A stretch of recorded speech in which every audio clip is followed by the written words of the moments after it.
In a quiet California suburb, in a house with beige walls and blackout curtain, 13 children were held captive by their own parents.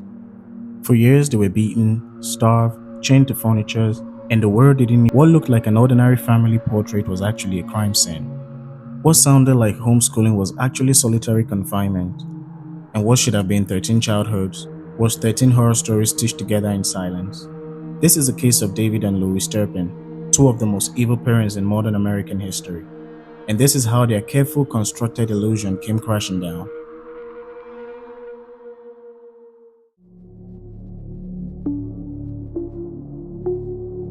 Perris, California, a place where time feels slow, the sun is generous, and the neighbors mind their own business.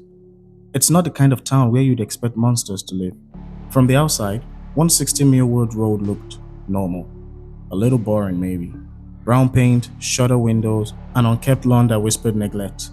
But nothing loud enough to sound alarms. To strangers, the Turpin family seemed quirky, but not dangerous. The kind of weird you politely chuckle at and move on from. Like the time they went to Disneyland and they all wore a matching outfit. A little bit off, but in a way that is easy to ignore. David Turpin worked as an engineer. Louise was a stay-at-home mother. On paper, they were living the American dream. Neighbors noticed strange things, but strange doesn't always mean suspicious. In an era of mind your business suburbia, the Turpin's oddness was just another unopened curtain.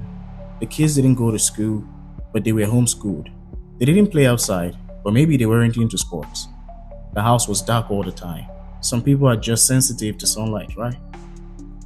In reality, those closed curtains hid a house where children were chained to beds, where food was locked away like treasure, where a bath was a luxury and a shower was a punishment. But no one knew, no one asked.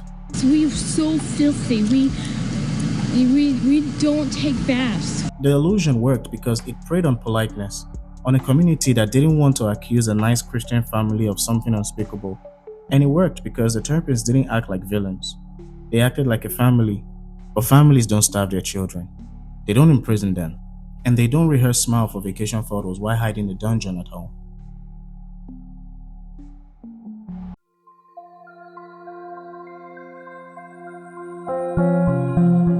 Once inside a Turpin home, reality starts to bend, not outwardly like a horror movie, but inwardly, like a slow mental collapse. Time didn't flow, it dragged. Days blurred, the season changed, but the house never did.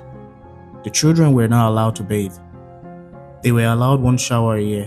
When was the last time you had a bath? Almost a year ago. They were not allowed to eat when they were hungry. Instead, their parents taunted them, leaving pies, fast food, and candy on the counter, untouched. Beds weren't for sleeping, they were anchors, literal. The children were chained to them for weeks, for months, sometimes longer. The house smelled of urine, feces, rot. But the worst scent wasn't physical, it was the stench of hopelessness. Education was non existent. The kids didn't even know what medication was. Do you take any medication? What's the medication? They were ghosts, alive but invincible. The younger children were the most malnourished. Some couldn't work properly. Others had stunted growth, developmental delays, but even worse was the emotional abuse, the kind of damage you can't measure in pounds or x-rays. David and Louise weren't just evil, they were methodical. They built a system where fear was law and silence was survival. There were no friends, no internet, no television. Only a single word burned into their minds: obey. But in every prison, there's one window, one child who keeps asking questions, who dreams of something more, who starts counting the days, not to survival, but to escape. And for the Turpins, that crack in the system was their own daughter, Jordan.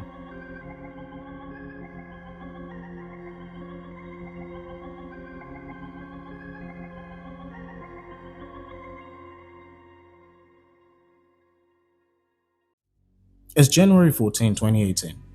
A 17-year-old girl named Jordan Turpin has just climbed out of a window. She has no plan, no map, no idea how the world works, but she has something she has never had before: hope. For 17 years, Jordan Turpin had lived in hell, but this night, she cracked the gate open. She calls 911. Hi, Jordan. Hi, what's going on? Newly released body camera video shows what happened moments after 17-year-old Jordan Turpin ran away from home. It was the early morning of January 14th, 2018. She calls 911. Shortly after, this deputy arrives. Our parents are abusing. They abuse us. But the reason I called and the reason I managed to get out here, this is one of the most scariest things I've ever done. I'm terrified. But I called because my two little sisters, they're chained up right now. And they... Do you have pictures of that? Yes, I can show you. The next day, police arrived. They found children shackled to beds, living among filth, starved. Some of them couldn't even say their own name.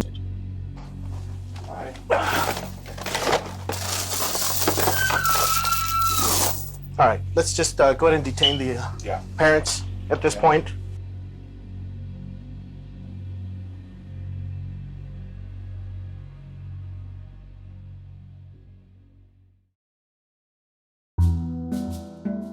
Jordan Turpin's 911 call didn't just save her life.